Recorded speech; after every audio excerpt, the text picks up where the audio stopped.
මේ වීඩියෝ එකේ සාකච්ඡා කරන්නේ අපි 2024 O level විද්‍යාව ප්‍රශ්න පත්‍රය. එතකොට මේක නිකන් මම ප්‍රශ්නෙට උත්තරේ විතරක් කියන්න යනව නෙමෙයි. ඒකට කී දෙකට එහෙම නෙමෙයි. ප්‍රශ්නෙන් ප්‍රශ්නේ විවරණය කරගෙන යනවා. ඒ කියන්නේ ඒකේ සම්පූර්ණයෙන්ම තියෙන තීරිට පාර්ට් එක සම්පූර්ණයෙන් කවර් කරගෙන යනවා. එතකොට ආපහු සිලබස් එක එකවරක් මතක් වෙනවා. දැන් මේ පේපර් එක මේ ඩිස්කෂන් එක බලන්න ඉස්සෙල්ලා ඔයගොල්ලෝ පේපර් එක කරලා ඉන්නවනම් වඩාත් හොඳයි. හරිද? ඒක කරලා මේක බලන්න.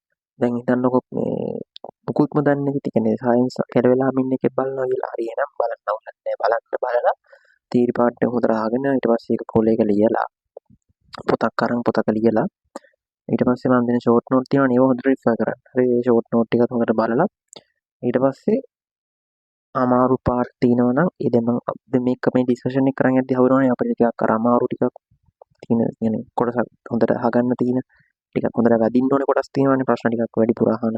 ඒ වගේ අන්න ඒ වගේ කොටස් වලට මම වෙනම වීඩියෝස් දානවා. තියරි වීඩියෝ එකක් ඊට පස්සේ ඒවට වෙනම ප්‍රශ්න කතා කරන තව වීඩියෝ එකක්. ඔය විදිහට වීඩියෝස් දානවා. ඒකට ඒ ටිකත් බලන්න, මේ ටිකත් බලන්න, බලලා පොයින්ට් අවුට් කරගන්න. හරිද? මේ විදිහට ඩිස්කෂන් එකට සෙට් වෙලා වැඩේ කරගෙන යන්න. හරි. හරි එහෙනම් අපි ඩිස්කෂන් එකත් එක්ක සෙට් වෙමු. මේකේ පළවෙනි ප්‍රශ්නෙන් අහන්නේ උපල සෛල යනු පහත සඳහන් කුමන පටකයට අයිති සෛල වර්ගයක්ද? උපල සෛල කියන්නේ මොන පටකයට අයිති සෛල වර්ගයක්ද කියලා. දැන් තංගාල තීරි දන්නේ ගෙට්ට නම් එක මතක් වෙනවා. හරි. උපල සෛලනේ. උපල සෛල තන්තු. අනිත් එක මතක් වෙනවනේ තන්තු. හරි උපල තන්තු. ඔය දෙකනේ. ඔය දෙක අයිති වෙන කාටද? දෘඩස්තර වලට. හරි දෘඩස්තර වලට තමයි උපල සෛල තන්තු සෛල අයිති. දෘඩස්තර පටකයට තමයි තන්තු සෛල උපල සෛල අයිති. හරි තන්තු සෛල උපල සෛල අයිති වෙන්නේ දෘඩස්තර පටකයට. එතකොට ඉතින් මේකේ දැක්ක ගමන් උත්තරේ කිය တဲ့ හැකි දෘඩස්තර පටකයට තමයි අයිති වෙන්නේ. උපල සෛල තියෙන්නේ. හරි. දැන් තියරි පාර්ට් එක බලමුකෝ. තියරි පාර්ට් එක කියන්නේ දැන් මේකේ ඉන්නේ පටක ගැනනේ. පටක සෛලයේ සෙට් එක. හරි අපි බලමු මුලින්ම දැන් මේ මොන එක කියනවලක්වත් දන්නේ නැහැ එකක් දන්නේ නැහැ කියලා ඉතින් ඔය එකක්වත් එහෙම මොකුත් දන්නේ නැති එකෙක් නම් මුල් පටකයක් කියන්නේ මොකද්ද කියන තැනින් නම් මම ඔන්න කියලා ඉන්නම් මොකද්ද පටකයක් කියන්නේ කියලා. හරිද? හරි. එතකොට මොකේද පටකයක් කියන්නේ? පටකයක් මොකද්ද පටකයක් කියලා කියන්නේ බලන්න මුලින් පටකයක් කියන්නේ මොකද්ද කියලා. පටකයක්. හරි. මොකද පටකයක් කියන්නේ? පටකයක් කියලා කියන්නේ ජීවිතයේ අඩංගු වෙන පොදු සම්භවයක් දරන නිශ්චිත කෘත්‍යයක් ඉටු කිරීමට සැකසිච්ච සෛල සමූහයක් තමයි පටකයක් කියලා කියන්නේ. එතකොට දැන් මේ පටකයක් කියන එක පාඩියක් මේක කියවගෙන කියන්න එපා මෙහෙම හිතන්න. පටකයක් කිව්වට පස්සේ මෙන්න මේ පොයින්ට් තුන අනිවාර්යෙන් තියෙන්න ඕනේ. පොයින්ට් තුනක් තියෙනවා. ඒ පොයින්ට් තුන අනිවාර්යෙන්ම තියෙන්න ඕනේ. මොකද්ද? පොදු සම්භවයක් දරන්න ඕනේ. පොදු සම්භවයක් තියෙන්න ඕනේ. ඔක තමයි පළවෙනි පොයින්ට් එක. පොදු සම්භවය. හරිද? පොදු සම්භවය පළවෙනි පොයින්ට් එක. අනිත් එක තමයි නිශ්චිත කෘත්‍යයක් ඉටු කරන්නත් ඕනේ. නිශ්චිත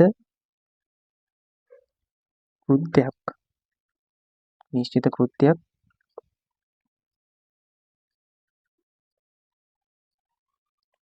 ඉටු කිරීම. නිශ්චිත කෘත්‍යයක් ඉටු කරන්නත් ඕනේ. නිශ්චිත කෘත්‍යයක් ඉටු කිරීම. ඊළඟ එක තමයි ඊළඟ පොයින්ට් එක තියෙන්න ඕනේ පටකයක සෛල සමූහණයක් වෙලා තියෙනවා. සෛල සමූහයක් තියෙන්න ඕනේ. සෛල සමූහයක් තියෙන්න ඕනේ. සෛල සමූහයක් තියෙන්න ඕනේ. අන්න ඔය වගේ එකකට අපි කියන්න පුළුවන් පටකයක් කියලා. හරි. ඔය වගේ එකකට කියන්න පුළුවන් මොකක් කියලාද පටකයක් කියලා. පටකයක් කියලා කියන්න පුළුවන් ඔය වගේ එකකට. හරිද? හරි. එතකොට පටකයක් නම් මොකක් වෙන්න ඕනේද? ජීවිතයේ අඩංගු වෙන. ජීවිතයේ අඩංගු වෙන පොදු සම්භාවයක් තියෙන නිශ්චිත කෘත්‍යයක් ඉටු කරන සෛල සමූහයකට තමයි පටකයක් කියලා කියන්නේ. මෙන්න මේ කියන පොයින්ට් තුන අනිවාර්යයෙන්ම පටකයක තියෙන්න ඕනේ. ඔය තුන තියෙනවා නම් අන්න ඒක පටකයක්. පොදු සම්භාවයක් තියෙන්න ඕනේ, නිශ්චිත කෘත්‍යයක් ඉටු කරන්න ඕනේ, සෛල සමූහයක් තියෙන්න ඕනේ. එක සෛලයකට පටකයක් ඉන්නවද නැහැ. සෛල සමූහයක් තියෙනවා. නැත්නම් සෛල සමූහණය වෙලා තියෙන්න ඕනේ. නිශ්චිත කෘත්‍යයක් ඉටු කරන්නත් ඕනේ. ඒ සෛල සෙට් එකම එකතු වෙලා දැන් මේ හිතන්න සෛලයක් කියලා. මේ සෛල ගොඩක එකතුවකට තමයි මොකක් කියන්නද? පටකයක් කියන්නේ. එතකොට මූ කරන්න ඕනේ එක නිශ්චිත කෘත්‍යයක්. දැන් මේක පටකයක් නම් හරිද? මේක පටකයක් නම් මේ පටක හැදිලා තියෙන මේ වගේ සෛල එකතු වෙලා නම් සෛල සමූහයක් එකතු වෙලා නම් එතකොට මෙයා කරන්න ඕනේ මේ සෛල සෙට් එකම එකතු වෙලා හදාගත්ත මේ පටකෙන් කරන්න ඕනේ එක නිශ්චිත කෘත්‍යයක්. අන්න ඒ වගේ එකක් කරන්න. පොදු සම්භවයක් තියෙන එකක් අපි හඳුනනවා. අන්න ඒක පටකයක් කියලා. අන්න දැන් පටකයක් කියන අයිඩියා එකක් ආවනේ පටකය කියන්නේ මොකක්ද කියලා. හරි. ඊට පස්සේ ඊළඟට පටක ගත්තට පස්සේ අපිට පටක කොටස් දෙකකට බෙදන්න පුළුවන්. අපේ ඇඟේ පටක තියෙනවා. ශාකවලත් පටක තියෙනවා. ඒක එතකොට සත්ව පටක, ශාක පටක. සත්ව පටක, ශාක පටක කියලා පටක වර්ගීකරණය කරන්න පුළුවන් කොටස් දෙකකට. හරිද? ඒකෙන් අපි මුලින්ම කතා කරමු ශාක පටක ගැන. හරි? මේ පාර්ට් එකේ දැන් මේ කියන්නේ ශාක පටක ගැනනේ ප්‍රශ්නේ. එතකොට අපි ශාක පටක ගැන හොඳ විස්තරයක් බලමු. ශාක පටක ගත්තට පස්සේ ශාක පටක මෙන්න මෙහෙම වර්ගීකරණය කරන්න පුළුවන්.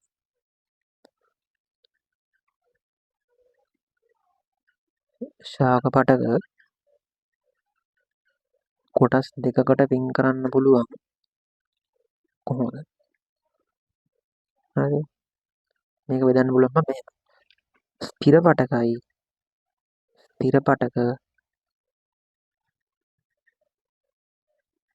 අනිත් එක විභාජක පටක. මොන පටක? විභාජක පටක. හරිද? පටක අපිට කොටස් දෙකකට ශාක පටක කොටස් දෙකකට බෙදන්න පුළුවන් කොහොමද? එකක් ස්ථිර පටක. හරි? එකක් තමයි ස්ථිර පටක. අනිත් එක විභාජක පටක. මොකද්ද මේකේ දලා අයිඩියා එකක් ගන්න මොකද්ද මේ ස්ථිර විභාජක කියලා කියන්නේ කියලා. ස්ථිර කියන පටකයෙන් මොකද්ද කියන්නේ? ස්ථිරයි. ඒ කියන්නේ ආයි තව දුරටත් වර්ධනය වීමක් එහෙම කිසිමලක් වෙන්නේ නැහැ. ඒක ඉවරයි. වර්ධනය වෙලා ඉවරයි. හරි? වර්ධනය වෙලා ඉවරයි. ඒක ස්ථිරයි. එතනින් එහාට ආයි වර්ධනයක් වෙන්නේ නැහැ. ඒක ස්ථිරයි. ඒක ස්ථිර පටකයක්. හරි. දලා අයිඩියා එක ඒක. විභාජක පටකයක් කියන්නේ විභාජක පටකයක් කියලා කියන්නේ නවසෛල හදමින් තව දුරටත් වර්ධනයක් වෙනවා. හරි? තව දුරටත් විභාජනය වෙවි අලුත් සෛල හද අන්න ඒ වගේ එකක් තමයි. අන්න ඒ වගේ පටකයක් තමයි විභාජක පටක කියලා කියන්නේ. එතකොට ශාක පටක කොටස් දෙකයි විභාජන වෙලා ඉවරයි. ස්ථිර පටක. තව දුරටත් අලුත් නව සෛල හද තව දුරටත් විභාජන වෙනවා. අන්න ඒ විභාජක පටක. ස්ථිර පටක විභාජක පටක. හරිනේ? හරි. ඊට පස්සේ ඊළඟට එතකොට දැන් මේකේ පොයින්ට් එක මොකක්ද? ස්ථිර පටක නම් නව සෛල හදනවද? නෑ. එයා නව සෛල හදන්නේ. හරි. මේක බලා ගන්න. ස්ථිර පටක විභාජනය වෙනවද? නෑ. විභාජනය වෙනවද? විභාජනය වෙන්නේ නෑ. විභාජනය වෙන්නේ නෑ. එතකොට විභාජක පටක විභාජනය වෙනවද? ඔව්. විභාජක පටක විභාජනය වෙනවා. විභාජනය වෙනවා. ස්ථිර පටක එතකොට දැන් විභාජනය වෙන්නේ නැත්තම් බං නව සෛල හදන්නේ. විභාජනය වෙන්නේ නැත්තම් නව සෛල හදන්නේ. එහෙනම් නව සෛලත් මුගේ නව සෛල සෑදීමක් සිද්ධ වෙනවද? නෑ. නව සෛල සෑදීමක් සිද්ධ වෙන්නේ නැහැ. හරි. නව සෛල සෑදීමක් සිද්ධ වෙන්නේ නැහැ. හරිද? හරි.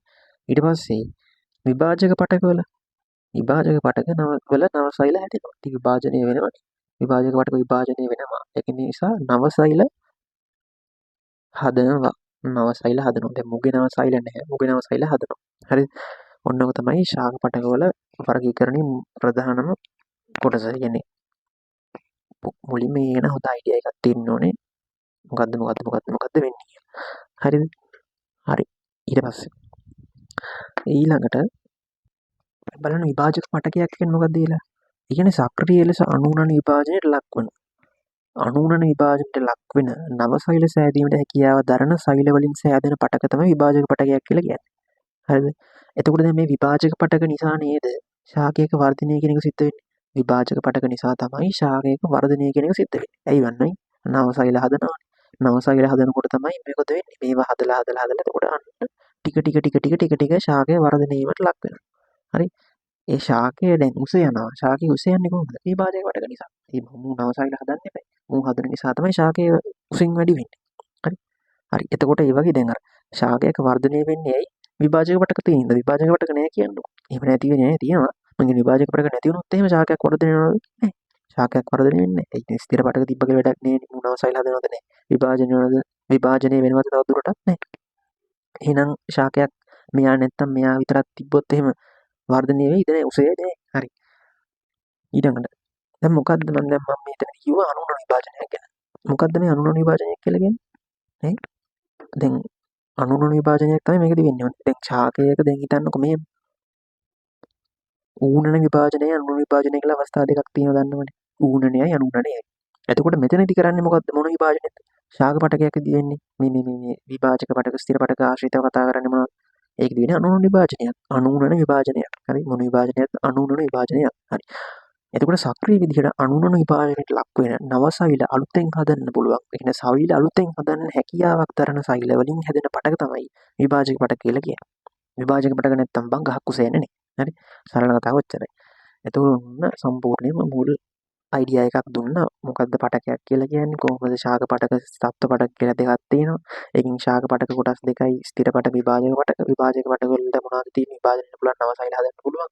ස්ථිර පටක ගත්තොත් එහෙනම් විභාජනය ඉන්නත් බෑ, නවසයිල හදන්නත් බෑ. මොකක්ද විභාජක පටකයක් කියලා කියන්නේ කියලා කිව්වා. එයා කරන්නේ මොන විභාජනද? අනූනන විභාජනය. හදිසියෙවත් අහන්න පුළුවන් විභාජක පටක ඌනන විභාජනය සිදු කරයි. වැරදිනේ. විභාජක පටක මොන විභාජනය විතර සිද්ධ කරන්නේ? ඌනන විභාජනය විතරයි. හරි විභාජක පටක අනූනන විභාජනයක් සිද්ධ කරන්නේ. විභාජක පටක සිද්ධ කරන්නේ ඌනන විභාජනය මේ අනූනන විභාජනයක් විතරයි. හරි විභාජක පටක සිද්ධ කරන්නේ අනූනන විභාජනයක් විතරයි. හරි. ඒ වගේ අහන්න පුළුවන්. නැත්නම් මෙහෙම එකක් දෙන්න පුළුවන්. විභාජක පටක නවසයිල නොසාදයි. හරිද වැරදිද? වැරදි. විභාජක පටක තමයි අලුත් සෛල හදන්නේ. ඒක නිසා තමයි ශාකයක් තවදුරටත් වර්ධනයකට ලක් වෙන්නේ. මෙහෙම දුන්නොත් ස්ථිර පටක නවසෛල සාදයි. වැරදිනේ. ඇයි? ස්ථිර පටක මේ නවසෛල හදන්නේ. ඇයි? යා විභාජනය වෙන්නේ නැහැ. ඒක නිසා නවසෛල හදන්නේ නේ. ඊට පස්සේ දැනගන්න ඕනේ. දැන් මම මේ පැත්ත මුලින්ම කතා කරලා ඉන්නවා. මොකද විභාජක පටක ගැන සම්පූර්ණයෙන් විස්තරය කරලා ඉන්නවා. හරිද? දැන් මම මුල් අයිඩියා එක දුන්නනේ මොකක්ද කියලා. හරි. බලමු විභාජක පටක වල ලක්ෂණ. විභාජක පටක වල ලක්ෂණ ටික.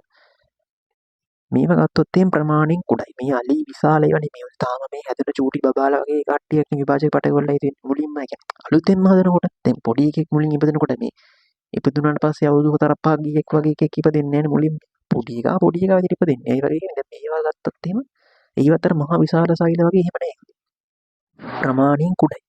ප්‍රමාණයෙන් කුඩයි ඒ වගේම තමයි සජීවී.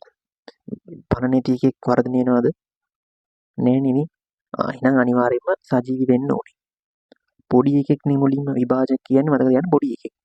දැන් පොඩි එකෙක් ගැන හිතන්න මුලින්ම එතකොට පොඩි එකෙක් ගත්තොත් පොඩිනේ ඌ පොඩි. ඒකනේ ඌට පොඩි එකා කියන්නේ.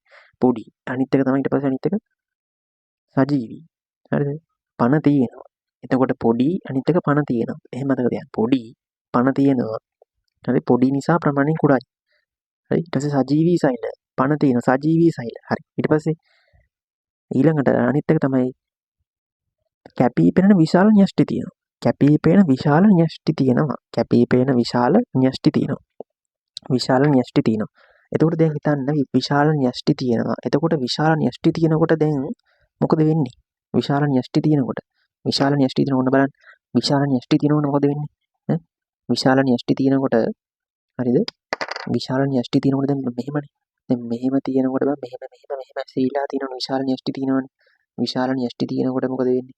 විශාල න්‍යෂ්ටි තියෙනකොට අන්තරශෛලීය අවකාශ තියෙනවද? අන්තරශෛලීය අවකාශ කියලා කියන්නේ මොකක්ද? ඒ කියන්නේ දැන් මෙහෙමනම් තියෙන්නේ. හරි මොන නිකන් මේ තියෙන න්‍යෂ්ටි. විශාල මධ්‍ය න්‍යෂ්ටියක් තියෙනවා. හරිද? ඒ කියන්නේ කැපී පෙනෙන විශාල න්‍යෂ්ටියක් තියෙනවා.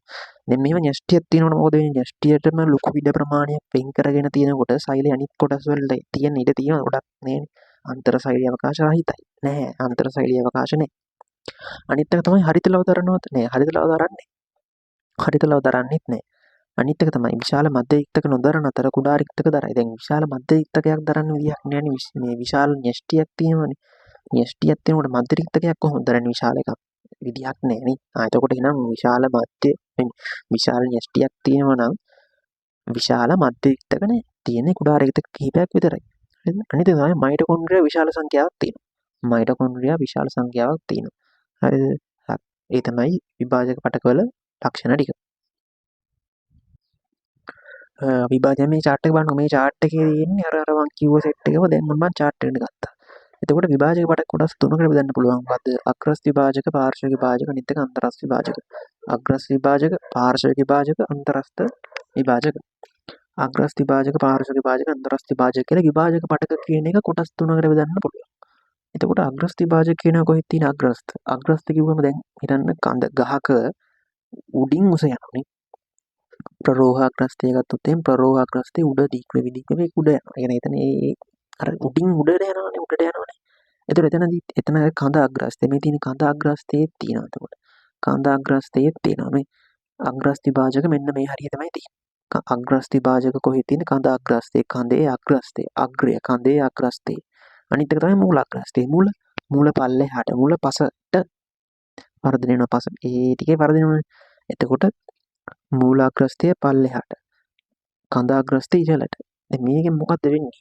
කඳක් උසින් වැඩි වෙනවනේ. ශාක කඳක් උසින් වැඩි වෙනවා. එතකොට ශාක කඳක දිග උස වැඩි කරන එක තමයි අග්‍රස් විභාජක වලින් සිද්ධ වෙන කාර්යය වෙන්නේ. හරිද? ශාක කඳක් දිගින් නැත්නම් උසින් වැඩි කරන එක තමයි අග්‍රස්ථි භාජකයකින් සිද්ධ වෙන්නේ. එතකොට අග්‍රස්ථි භාජක කොහෙද තියෙන්නේ? අග්‍රස්ථි භාජක තියෙන්නේ කඳ අග්‍රස්ථයේ මූල අග්‍රස්ථයේ තමයි. ඊට පස්සේ අනිත් එක පාර්ශ්ව විභාජක. පාර්ශ්ව විභාජක ගත්තොත් මේක කොහෙද තියෙන්නේ? පාර්ශ්ව විභාජක තියෙන්නේ සරල කැම්බීම හා බාහික කැම්බීම. පාර්ශ්ව විභාජක තියෙන්නේ සරල කැම්බීම වලයි බාහික කැම්බීම වලයි. ඒකෙන් මොකද්ද වෙන්නේ? ඒ කියන්නේ නැත්තම් පාර්ශ්වික විභාජක වල කාර්යය මොකක්ද? ශාක කඳක විස්කම්භය වැඩි කරන එක. විස්කම්භය කියන්නේ බං. විස්කම්භය කියලා කියන්නේ මෙන්න මේවා. විස්කම්භය කියලා කියන්නේ මෙහෙම නම් තිබුණේ පොඩි කාලේ මේ විදිහට නම් තිබ්බේ දැන් ඔන්න ඩිසෙට් විභාජක මෙන්න මේ තියෙන පාර්ශ්ව විභාජක නිසා මේකේ මේ විස්කම්භය වැඩි. නේ? දැන් ගහක් මහත් වෙන්නේ යන්නේ විදිහ මහත් වෙලා මේ විස්කම්භය වැඩි. විස්කම්භය වැඩි. එතකොට විස්කම්භයෙන් වැඩි කරන්නේ කවුද? විස්කම්භයෙන් වැඩි කරන්නේ කවුද? පාර්ශ්වික විභාජක තමයි විස්කම්භයෙන් වැඩි කරන්නේ. ශාක කඳක විස්කම්භය වැඩි කරන්නේ පාර්ශ්වික විභාජක. හරි. ඊට පස්සේ අනිත් එක තමයි අන්තරස්ථ විභාජක. අන්තරස්ථ විභාජක මොකක්ද කරන්නේ? අන්තරස්ථ විභාජක ගත්තොත් එහෙම අන්තරස්ථ විභාජක වලින් තමයි හරිද? මේ පර්ව වල දිග වැඩි කරන්නේ.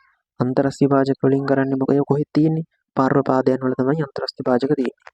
අන්තරස්ථ විභාජක තියෙන්නේ පර්ව පාදයන් වල. ඒතර ඒකෙන් මොකද කරන්නේ? පර්ව වල දිග වැඩි කරන එක. අන්තරස්ථ විභාජක වලින් කරන්නේ මොකද්ද? පර්ව වල දිග වැඩි කිරීම. ඒතර අන්තරස්ථ විභාජක කියන ඒවා තියෙනවා තෘණකුලීය ශාකවල. අන්තරස්ථ විභාජක කියන ඒවා තියෙන්නේ කොහෙද? තෘණකුලීය ශාකවල. ඒ කියන්නේ හිතන්නකෝ තනකොළයක් ගන්න.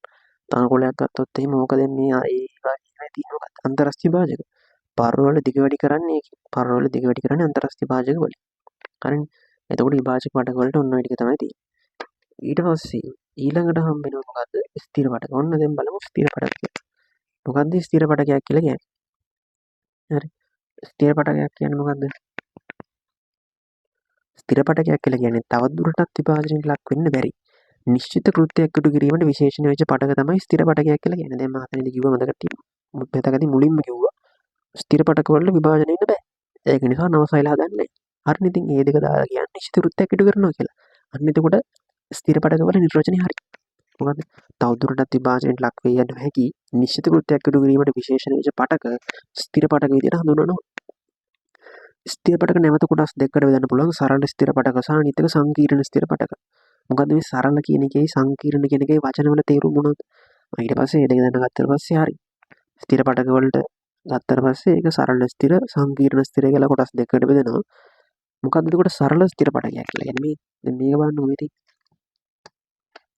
මේකේ තියෙනවා සරල ස්ථිර පටක හා සංකීර්ණ ස්ථිර පටක. සරල ස්ථිර පටක අනිත් එක සංකීර්ණ ස්ථිර පටක. සරල ස්ථිර පටක කියලා කියන්නේ මොකද්ද? එකම වර්ගයේ සෛල තියෙන්නේ. එකම වර්ගයේ සෛල නම් තියෙන්නේ අන්න ඒක සරල ස්ථිර පටකයක්. හරිද? එතකොට සංකීර්ණ ස්ථිර කියලා කියන්නේ එකිනෙකට වෙනස් වර්ගයේ සෛල වලින් යුක්තයි නම් අන්න ඒක සංකීර්ණ ස්ථිර පටකයක්. හරිද? එකිනෙකට වෙනස් වර්ගයේ නම් තියෙන්නේ ඒක සංකීර්ණ ස්ථිර පටකයක්. එකම වර්ගයේ සෛල නම් තියෙන්නේ ඒක සරල ස්ථිර පටකයක්. එතකොට සරල ස්ථිර පටක කොටස් තුනකට බෙදන්න පුළුවන්. ඒ කියන්නේ ඒකට අයිති කොටස් තුනක් තමයි මොනවද? මෘදු ස්ථිර පටකය, දෘඪ ස්ථිර පටකය, ස්ථූල කෝණාස්ථිර පටකය. සරල ස්ථිර වලට අයිති වෙන්නේ මොනවද? මෘදු ස්ථිර පටකය, දෘঢ় ස්ථිර පටකය, ස්ථූල කෝණාස්ථිර පටකය. හරිද? එතකොට සංකීර්ණ ස්ථිර වලට අයිති මොකක්ද? සෛලම් පටකයයි, ෆ්ලෝයම් පටකයයි. සෛලම් පටකයයි, ෆ්ලෝයම් පටකයයි අයිති වෙන්නේ සංකීර්ණ ස්ථිර පටක වලට. හරි. එතකොට මෙන්න මේ දෘঢ় ස්ථිර පටකයට තමයි මම අර දැන් ප්‍රශ්නෙත් ඇහුවේ මොකද්ද? පළවෙනි ප්‍රශ්නේ. උපල සෛල මොකේටද අයිති වෙන්නේ කියලානේ. හරි. එතකොට මේ තමයි දෘঢ় ස්ථිර පටකයට තමයි තන්තු සෛල උපල සෛල කියන දෙකම අයිති වෙන්නේ. දෘঢ় ස්ථිර පටකයට තමයි තන්තු සෛලයි උපල සෛලයි කියන දෙකම අයිති වෙන්නේ. එතකොට බලන්න ඊට පස්සේ ස්ථූල කෝණාස්ථිර වලට මොනවද අයිති වෙන්නේ? ස්ථූල කෝණාස්ථිර පටකය ගත්තොත් එහෙම ඒවා කොහෙද තියෙන්නේ? ද්විබීජ පත්‍රයේ, ඒ කියන්නේ ද්විබීජ ශාක පත්‍රයේ නාරටියේ තියෙනවා. ද්විබීජ පත්‍රයේ ශාක නාරටියේ තියෙනවා. ශාක පත්‍ර නාරටියේ තියෙනවා. ඊට පස්සේ අනිත් එක තමයි ආකාෂ්ඨීය ශාකවල කඳේ අපිචර්මයට ඇතුළතින්. ආකාෂ්ඨීය ශාකවල කඳේ අපිචර්මයට ඇතුළතින් තමයි තියෙන්නේ. අනිත් එක ද්විබීජ පත්‍රයේ ශාක පත්‍රයේ නාරටිය. හරි ද්විබීජ පත්‍රයේ ශාක පත්‍ර නාරටියේ තියෙනවා. අනිත් එක ආකාෂ්ඨීය ශාකවල කඳේ අපිචර්මයට ඇතුළතිනුත් තියෙනවා ස්ථූල කෝණාස්ථිර පටකය. ඊට පස්සේ අනිත් එක තමයි සංකීර්ණ ස්ථිර පටක. සංකීර්ණ ස්ථිර මොකද සංකීර්ණ? ඉස්සෙල්ලාම කිව්වා සංකීර්ණ කියලා කියන්නේ මොකද? එකිනෙකට වෙනස් වර්ගයේ සෛල තියෙනවා. දැන් එකිනෙකට වෙනස් වර්ගයේ තියෙනවා සංකීර්ණ වෙන්නේ. හරි එකම වර්ගයේ තිබුණොත් එහෙම සංකීර්ණ වෙන්නේ නැහැ. එකට වෙනස් වර්ගයේ තියෙද්දි තමයි සංකීර්ණ වෙන්නේ. ආයෙනම් ඒක සංකීර්ණ ස්ථිර පටකය ගත්තොත් එකිනෙකට වෙනස් වර්ගයේ සෛල තමයි තියෙන්නේ.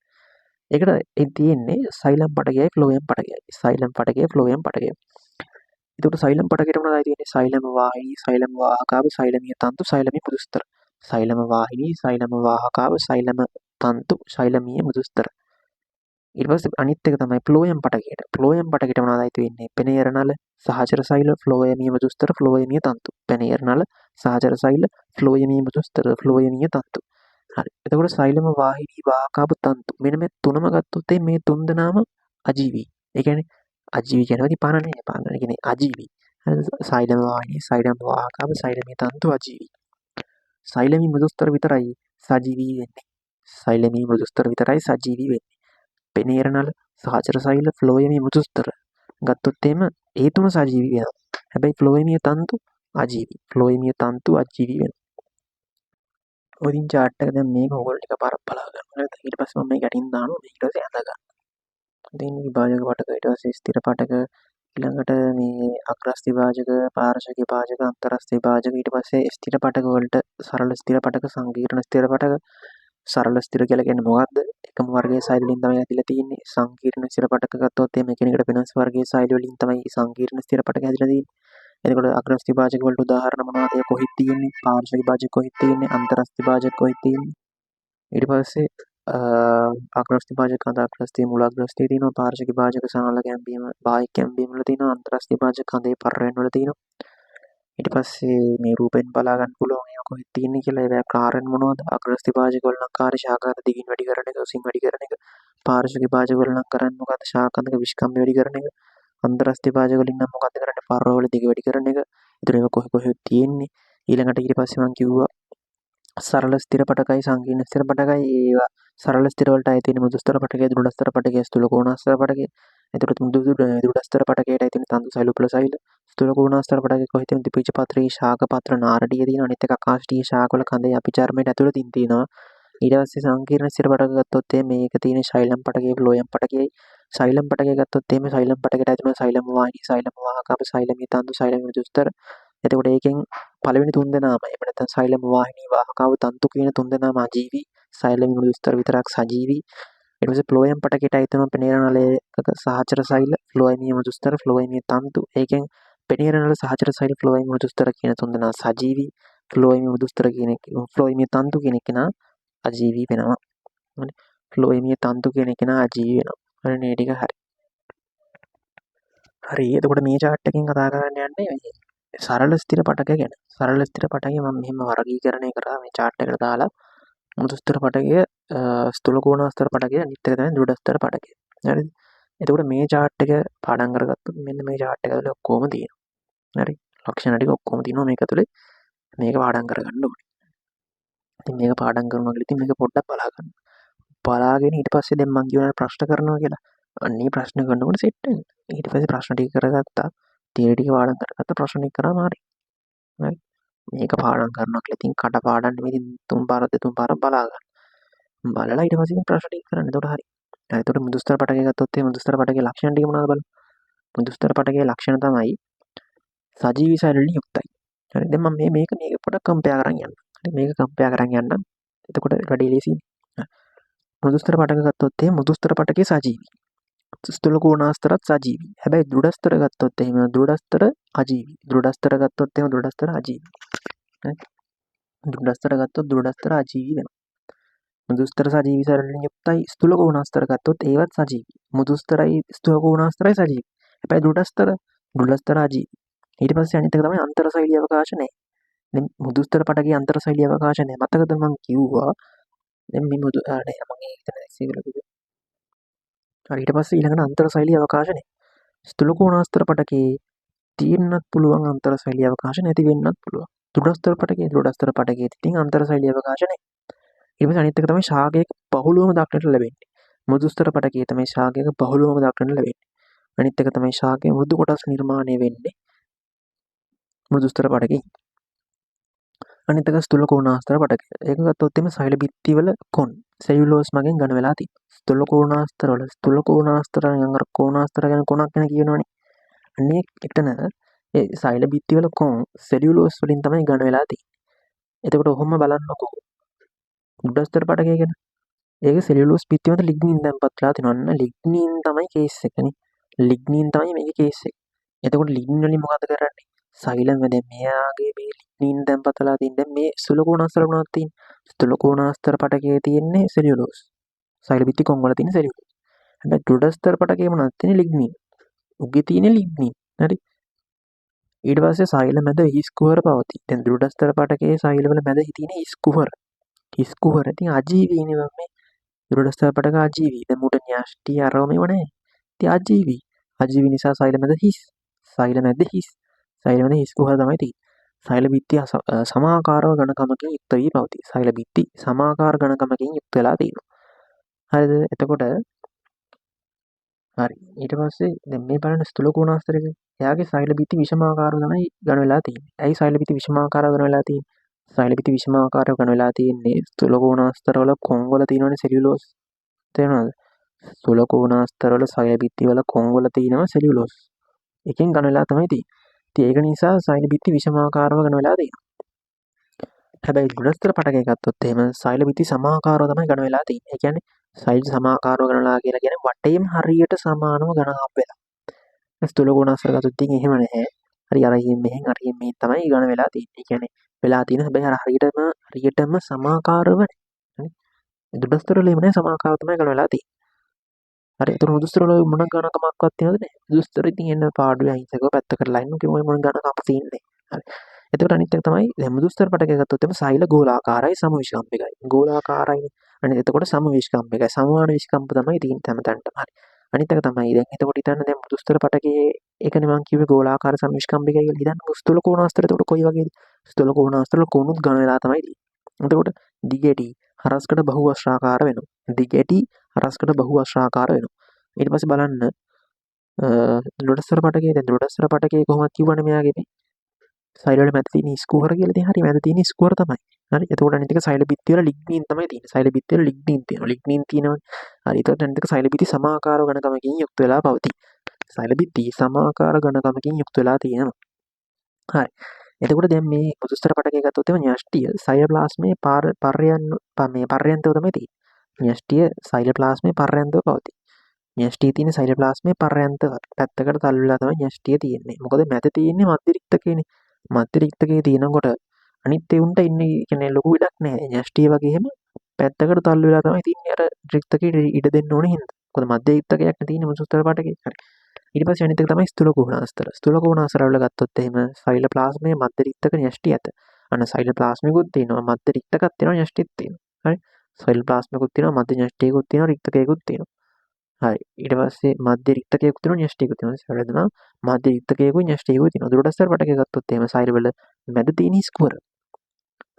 සෛල බිත්ති වල ලිග්නින් දෙනවා. සෛල බිත්ති සමාකාරව ඝන වෙලා තියෙනවා. ඒක කිව්වා. හරි. ඊට පස්සේ බලමු පිහිටන ස්ථාන කොහෙද? මුදුස්තර පටකය කොහෙද පිහිටන්නේ? කඳේ බාහිකය හා මජ්ජාව. මේ මුදුස්තර පටකය කොහෙද තියෙන්නේ? කඳේ බාහිකය හා මජ්ජාව. අනිත් එක මුලේ බාහිකය සහ මජ්ජාව පළවල මාංශල කොටස් වල. පළවල මාංශල කොටස් කියලා කියන්නේ දැන් ඔය අඹ වගේ නෙමෙයි තව ඉන්නේ. පළතුරු තියෙන්නේ කොම්බඩු පළතුරු දෙනවනේ ඒ වගේ මාංශල කොටස් තියෙන. අනේ මාංශල කොටස් වල පළවල මාංශල කොටස් වල මොනවද තියෙන්නේ? මුදුස්තර පටක.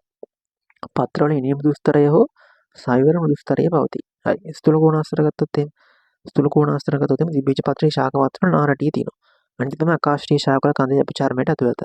දිබ්බීජ පත්‍රයේ ශාක පත්‍ර නාරටිය. අනිත් එක ආකාශීය ශාකවල කඳේ අපචාරමයට ඇතුළතින් ස්ථූල කෝණාස්තර පටකය පවතිනවා. දැන් මේකේ රූප සටහන බලන්න මේ තියෙන්නේ. කොන මහත් වෙච්ච සෛල තමයි මේ තියෙන්නේ. කොන මහත් වෙච්ච සෛල. මොනවා වලින්ද? සෙලියුලෝස් වලින්. ඒක නිසානේ අපි කියන්නේ රසමාකාර වෙන වෙච්ච විදි තියෙනවා කියලානේ. හරි. එතකොට මේකල්ලෝගේ න්‍යෂ්ටිය ගත්තොත් එම් පර්යන්තව තල්ලු වෙලා තමයි තියෙන්නේ. මධ්‍ය රික්තකයක් තියෙනවා. ඒක නිසා න්‍යෂ්ටිය පැත්තකට පොඩ්ඩක් තල්ලු වෙලා තමයි තියෙන්නේ. එතකොට කොන මහත් වෙච්ච සෛල මේ තියෙන්නේ. බිත්ති ඝනකම ගත්තොත් එම් කොන් වලට සීමා වෙලා තියෙනවා. මේ තියෙන මධ්‍ය රික්තක. හරි. හරි. එතකොට දෘඩස්තර සෛල ගත්තොත් එහෙම දෘඩස්තර සෛල වලට මොනවද තියෙන්නේ? දෘඩස්තර තන්තු සෛල හා දෘඩස්තර උපල සෛල. දෘඩස්තර තන්තු සෛල නැත්නම් දෘඩස්තර උපල සෛල. පොල් කෙඳි දෘඩස්තර තන්තු වලට මොනවද වෙන්නේ? අයිති වෙන්නේ තන්තු වලට පොල් කෙඳි, හන කෙඳි, කපු නූල්. පොල් කෙඳි, හන කෙඳි, කපු නූල්. ඒ විදිහම තමයි පොල් කෙඳි, හන කෙඳි, කපු නූල්.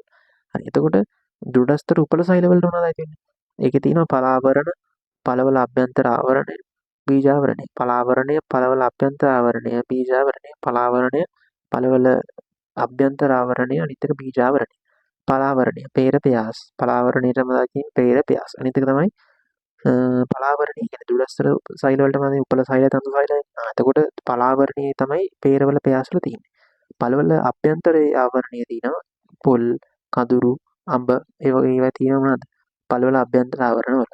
බීජාවරණ වල කොහොමද තියෙන්නේ? රටින්දි කෝපි. රටින්දි වල ඒක කෝපි වල අන්න මේ බීජාවරණ වල තියෙනවා.